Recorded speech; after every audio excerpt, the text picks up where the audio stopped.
আমার ভাইয়ের যেই বন্ধুকে আমি এককালে রিজেক্ট করেছিলাম, সেই বন্ধু এখন বর্তমানে বাংলাদেশ সেনাবাহিনীর হাই র্যাঙ্কের একজন অফিসার, মেজর মেজবা ইফতেখার। এই নামটা আমাকে আজ ভাবাচ্ছে ভীষণ। উনি আজ আমাদের বাসায় এসেছেন ভাইয়ার ইনভাইটেশনে। আমি নিজের ঘরে লুকিয়ে আছি কলি, উনার সামনে যেয়ে দাঁড়াবো কোন মুখে? সেই মুখ তো আমার নেই। 5 বছর আগে উনাকে আমি অপমান করেছিলাম। শুধু অপমান নয়, প্রচণ্ড রকমের অপমান করেছিলাম। উনার মতো প্রবল আত্মসম্মান বোধ সম্পন্ন ব্যক্তিত্ববান পুরুষ মানুষও সেদিন মাঝ রাস্তায় আমার সেই বিদঘুটে কর্মকাণ্ড আর গলা চড়াও করা বন্ধ করতে অনুরোধ করেছিলেন খুব করে। আমাকে বলেছিলেন, প্লিজ আকসা, এটা পাবলিক প্লেস, একটু চুপ যাও প্লিজ। মানুষ শুনছে, দেখছে আমাদের। আমার দিকে কিভাবে তাকিয়ে আছে দেখো। বড্ড বেশি অপমানিত বোধ করছি। অথচ আমাকে কেউ কোনোদিন পিঞ্চ করে একটা কথা বলারও সাহস পায় না। এলাকায় এতটাই শান্তভদ্র ছেলে হিসেবে পরিচিত আমি। অথচ আজ তুমি আমার সব মান সম্মান ধুলোয় মিশিয়ে দিলে। লোকে আমাকে বখাটে ভাবছে, যদিও আমি তা নই। ভালো লাগার কথা জানানো বুঝি অপরাধ? ঠিক আছে, তোমাকে আমি এই প্রথম এবং শেষবার বললাম, আর কখনো তোমার সামনেও আসব না। তবু দয়া করে একটু চুপ করো আকসা, সবাই আমাকে খারাপ ভাবছে। এই জটিল কথাগুলো নিজের মান সম্মানের খাতিরে উনি আমাকে অবলীলায় বলে দিয়েছিলেন। শত কাকুতিমিনতি করেও আমাকে থামাতে পারেননি। আমি তো রীতিমতো লোক জড়ো করে ফেলেছিলাম। একটা কেচ্ছা হয়ে যাচ্ছিল সেদিন। সবাই বলাবলি করছিল, এই ছেলেটাকে নাকি ভদ্র ভাবতাম, অথচ এই তো দেখি পথে ঘাটে মেয়েদের ডিস্টার্ব করে বেড়ায়। সেদিন উনাকে আমার জন্য মিথ্যে অপবাদ বেঁধে হয়েছিল। তখন আমি খুব ছোট ছিলাম, মাত্র 17 বছর বয়সের বাচ্চা একটা মেয়ে। সবকিছু খেলনা ভেবে নিতাম, তাই ওনার প্রপোজাল নিয়েও প্রচণ্ড হাসি তামাশা করেছিলাম। কিন্তু বড় হওয়ার পরে ধীরে ধীরে বুঝতে পেরেছি, উনি আসলে উচ্চবাচ্য করার মতো তেমন কিছুই বলেননি সেদিন আমাকে, বরং খুব ভদ্রভাবে জানিয়েছিলেন। কিন্তু আমি কি করে ফেললাম? এখন অনুতপ্ত বোধ করছি। আজ এতগুলো বছর পরে উনি আমাদের বাড়িতে এসেছেন। এর আগে অবশ্য ভাইয়ার কাছে শুনেছিলাম উনি নাকি রাজশাহী ছেড়েছেন চাকরির জন্য। কি চাকরি তা জানতাম না, আজ স্বচক্ষে দেখে নিলাম। আমি কি করব কলি? বাইরে ডাক পড়ছে আমার, যাওয়া কি উচিত হবে? আকসা ঘরের মধ্যে প্রচণ্ড উদ্গ্রীব হয়ে পায়চারি করছে, নখ কাটছে দান্তে। অস্থির হয়ে পড়লে এই কাজটা করার বাজে অভ্যাস রয়েছে ওর। কলি ফোনের ওপাশ থেকে ঠান্ডা মাথায় বলল, বাইরে যা আকসা, একদিন না একদিন তো তার সামনে তোকে পড়তেই হবে। সেই সাক্ষাৎকার না হয় আজই হলো। তুই যে অনুতপ্ত বোধ করছিস এটাই যথেষ্ট। প্রয়োজন পড়লে ক্ষমাও চেয়ে নিবি। উনি আমাকে মাফ করবেন বলে মনে হয় না। আমি একটা বড় অন্যায় করেছিলাম ওনার মতো প্রবল আত্মসম্মান বোধ সম্পন্ন ছেলের সাথে। উনি কি এত সহজে ভুলে যাবেন? বাইরে গিয়ে তো দেখ আগে, হতে পারে এতগুলো বছরে সবকিছু ভুলে টুলে গেছে। তুই নার্ভাস হবি না, হাসি মুখে কথা বলবি, কেমন? আচ্ছা, তাহলে যা, গিয়ে সাক্ষাৎ করে আয়। সাক্ষাৎকার কেমন হয় এসে জানাবি আমাকে। ঠিক আছে। আকসা, ও আকসা। আকসা কলির সাথে কথা শেষ করে ফোনটা রিডিং টেবিলের উপরে রেখেছে, তখনই ওর বড় ভাইয়ের চতুর্থবারের মতো ডাকটা শোনা গেল। আকসা জর্জেট ওড়নাটা ফেলে একটা সুতির ওড়না গায়ে মাথায় ভালোভাবে জড়িয়ে রুম থেকে বেরোলো। আকসার রুমের সোজাসুজি ড্রয়িং রুম, তারপরে ডাইনিং। সবাই ডাইনিংয়ে বসেছিল। মেন কোর্স খাওয়া শেষে ডেজার্ট আইটেম চলছিল তখন। আকসা আজ দুপুরে খেতেও বেরোয়নি, রুমে বসে মাকে বলে কয়ে রুমেই খাবার আনিয়ে খেয়েছে। আকসা ধীর পায়ে এগিয়ে গিয়ে ড্রয়িং রুম থেকেই উঁকি দিয়ে দেখল ওর বড় ভাইয়ের পার্শ্ববর্তী চেয়ারে মেজবা বসে আছে। আইসক্রিমের কাপে চামচখানা নাড়াচাড়া করছে। পাশে ওর বড় ভাই ইফান মেজবাকে কি যেন একটা ব্যাপারে কথা বলছে। মেজবার ঠোঁটের কোণে সেই চির পরিচিত একরাশ মুগ্ধকর হাসি লেগে রয়েছে। ওই হাসি দেখে আকসা এবার কিছুটা ভরসা পেল। ডাইনিংয়ে প্রবেশ করল। ইফান ওকে খেয়াল করে বলল, কি রে, এতক্ষণ ডাকলাম যে তোকে, কোথায় ছিলি? ঘুমোচ্ছিলাম ভাইয়া। আকসা একটু মিথ্যে বলল। মেজবাকে বুঝতে দেওয়া যাবে না, তার আসার হেতুতে অস্বস্তিতে পড়ে আকসা বাইরে আসেনি। ওর বড় ভাই এবার ওকে উদ্দেশ্য করে বলল, আকসা, এই যে আমাদের মেজবা, চিনতে পেরেছিস ওকে? দেখ ছোকরা কেমন বড় হয়ে গেছে। তিনি আজ আমাদের সেই ক্রিকেট লাভার মেজবা নয়, মেজর মেজবা আহমেদ। মেজবা, ওকে মনে আছে তোর? মেজবা এবার মুখটা উঠিয়ে আকসার দিকে তাকালো। চোখে চোখ পড়তেই আকসা বলল, আসসালামু আলাইকুম। আকসাকে অবাক করে দিয়ে মেজবা মুচকি হেসে জবাব দিল, ওয়ালাইকুম আসসালাম। বাচ্চা মেয়ে তো দেখি বড় হয়ে গেছে। ভালো আছো? আকসার চোখ একটু কাঁপল। অগোচরে ভ্রু কিঞ্চিত কুচকালেও সঙ্গে সঙ্গে স্বাভাবিক হয়ে মৃদু হেসে জবাব দিল, জি আলহামদুলিল্লাহ, ভালো আছি। আপনি কেমন আছেন? আলহামদুলিল্লাহ, ভালো আছি।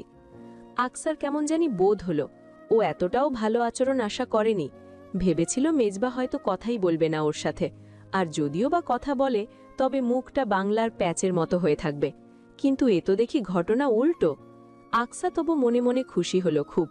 যাক বাবা, লোকটা তার মানে পুরনো সব ঘটনা ভুলে গেছে। ইরফানের কথায় আকসা টেবিলে বসল।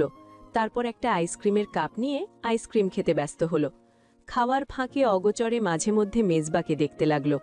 লোকটা ওর দিকে আর একবারও তাকায়নি, বরং সামনের চেয়ারে যে একজন মানুষ বসে আছে সেই খেয়ালই নেই যেন। দিব্যি গল্প করে চলেছে আকসার মা আর ভাইয়ের সাথে। ইরফান মেজবাকে বলল, তোকে কত মিস করি জানিস? তুই সেই যে 5 বছর আগে জবের জন্য চট্টগ্রামে গেলি, এরপর থেকে তোর দেখা সাক্ষাৎ পাই খুব কম। রাজশাহীতে আসিস তাও বছরে 2-1 বার।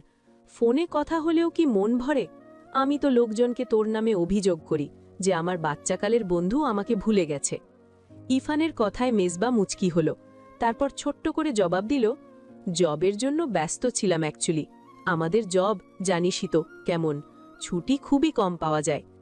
আর এক্সকিউজ দিস না তো, তোকে এত করে বলতাম আমাদের বাসায় আসতে, কতবার ইনভাইট করলাম, আজ আসলি তাও কতদিন পর। 5 বছর কি কম কথা? আগে তো আমাদের বাড়িতে আসতিস অনেক। আগের সময় আর এখনের সময়ের মধ্যে ডিফারেন্স অনেক। মেজবার এই কথাটা আকসার নিকটে গম্ভীরই শোনালো বেশ। ও এবার খাওয়া থামিয়ে মেজবার দিকে তাকাতেই দেখতে পেল মেজবা ওর দিকেই কেমন অদ্ভুতভাবে জানি তাকিয়ে আছে।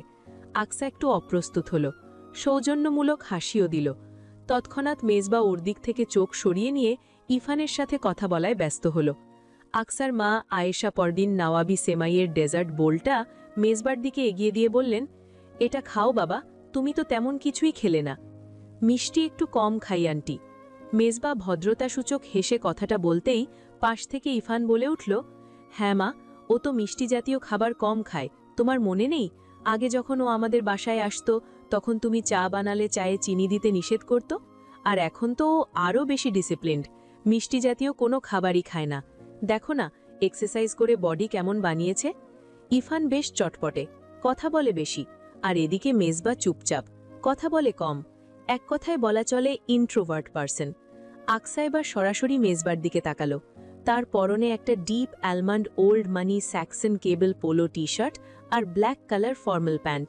বাঁ হাতে ওল্ড মানি টাইমপিস ওয়াচটা দেখতে দারুণ লাগছে। পূর্বের সেই ঝাঁকড়া চুল এখন আর্মি কাট, হাতে একটা সিম্পল চিকন তুর্কিশ রূপার আংটিও পরা। লোকটার যেই জিনিসটা সবচেয়ে বিশেষ তা হলো তার চোখ। চোখের মণি হালকা সবুজ রঙের, যেটাকে হেজেল চোখ বলা হয়, অ্যালমন্ড শেপড। মেজবার সেই চোখ আকসার উপর পড়তেই ও তড়িঘড়ি করে চোখ সরিয়ে নিল। মেজবার আবার টেবিলের উপর থেকে ফোনটা তুলে নিয়ে পকেটে রেখে আয়েশা পরভিনকে উদ্দেশ্য করে বলল, তাহলে আন্টি, যেই কথা বলেছিলাম সেটাই কিন্তু থাকলো। আপনারা আগামী শুক্রবার আমাদের বাসায় আসছেন, সবার ইনভাইটেশন রইল কিন্তু। আয়েশা বেগম হেসে আচ্ছা বাবা বলে সম্মতি জানালেও ইরফান একটু বাধা দিয়ে বলল, তুই তো এখানে আছিস দিন 15 মতো, আমরা না হয় লিড করে যাই? ওহো, লিড করা যাবে না। আন্টি কখনো আমাদের বাসায় যাননি। মামুনি কিন্তু তোদের জন্য অ্যারেঞ্জমেন্ট করবেন। শিওর আসবি শুক্রবার, আমি কনফার্ম ধরে নিলাম। তুই না আসলেও সমস্যা নেই, আন্টি গেলেই হবে। ইরফান আলতোভাবে মিসবার পিঠে একটা চাপড় বসিয়ে মৃদু হেসে বলল, আচ্ছা যাব, আমরা সবাই যাব। এখন উঠি তাহলে। মিসবা উঠতেই ইরফান ওর হাত চেনে ধরে বলল, আরেকটু থাক, মাত্র তো এলি। মিসবা ঘড়িতে সময় দেখে বলল, সরি, সময় নেই হাতে, একবার ছোটমণিদের বাসায় যেতেই হবে, না হলে উনি রাগ করবেন। আজ সন্ধ্যায় যাওয়ার কথা ছিল, এখন তো বিকাল হয়েই এসেছে, সেখানে পৌঁছতে সন্ধ্যা। তুইও চল আমার সাথে। মিসবা ইরফানকে টেনে ধরল। ইরফান আবার না করল না। মিসবা ওর সবচেয়ে ভালো বন্ধু, মুখে না বললেও ওরা বেস্ট ফ্রেন্ড এভার। ওর সঙ্গ সহজে ছাড়ে না ইরফান। ছেলেটা ভীষণ ভদ্র এবং মার্জিত। ওর সঙ্গ ইরফানের খুব ভালো লাগে, এজন্যই সুযোগ পেলেই ওর সঙ্গে থাকে। এতগুলো বছরের বন্ধুত্বে এটাই ঘটে চলেছে। দূরে থাকলেও বন্ধুত্বে কোনো খামতি নেই। ইফান বাসায় পরা পরনের টি শার্টটা খুলে তৈরি হয়ে আসতে ওর ঘরে গেল।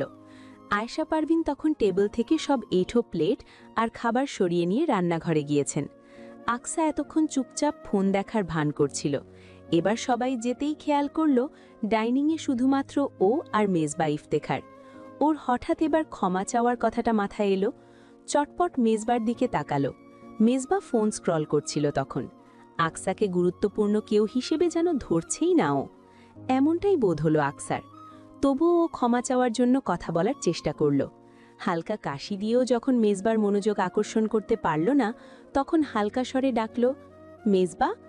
মেজবা তৎক্ষণাৎ মুখ তুলে আকসার মুখপানে তাকিয়েই বলল, মেজবা ভাইয়া, ওকে? জি। আকসা ঠিক বুঝতে পারল না, তাই প্রশ্নটা করল।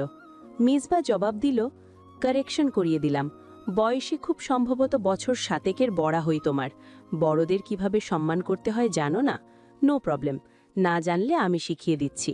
এখন থেকে মেজবা ভাইয়া বলে ডাকবে। বলো, মেজবা ভাইয়া। আকসা স্তব্ধ বনে গেল। এই লোক না কিছুক্ষণ আগেও হেসে হেসে ওর সাথে কথা বলছিল, হঠাৎ কি হলো? আকসা ভেবে পেল না। ওকে চুপ থাকতে দেখে মেজবা একটু ধমকানোর সুরে বলল, কি হলো বলো, কুইক। আকসা পারলে এখানে বাচ্চাদের মতো কেঁদে দেয়। এই 22 বছরের জীবদ্দশায় কখনো কেউ ওকে সামান্য ধমক তো দূর, উঁচু গলায়ও কথা বলেনি। ছোটবেলা থেকে প্রচুর আহ্লাদ পেয়ে বড় হয়েছে ও। সেই মেয়েকে কিনা এই লোক ধমকে কথা বলছে। আকসা কান্নারত স্বরে বলে উঠল, সরি মেজবা, আমাকে ক্ষমা করে দিন। ওর কান্নারত কণ্ঠস্বর শুনেও মেজবা গলল না। অদ্ভুত শীতল এবং গম্ভীর স্বরের মিশ্রণে পাল্টা প্রশ্ন করল, why are you saying sorry to me? I don't see any reason I should forgive you. What do you mean? হ্যাঁ? আকসা থতমত খেল। ওর চোখ ঠিকরে অশ্রুকণা বাইরে বেরিয়ে আসার জন্য আন্দোলন শুরু করেছে যেন। আকসা কেঁদে দিল বলে তখনই ওর ভাই সেখানে চলে আসলো। আকসা যেন প্রাণে পানি ফিরে পেল। আর কিছুক্ষণ মেজবার সামনে বসে থাকলে ও সত্যিই কান্না করে দিত। এত কঠোর আচরণ নেওয়া যায় না, কেউ কখনো করেনি ও আকসার সাথে। হঠাৎ করেই ও মেজবাকে ভয় পেতে শুরু করল।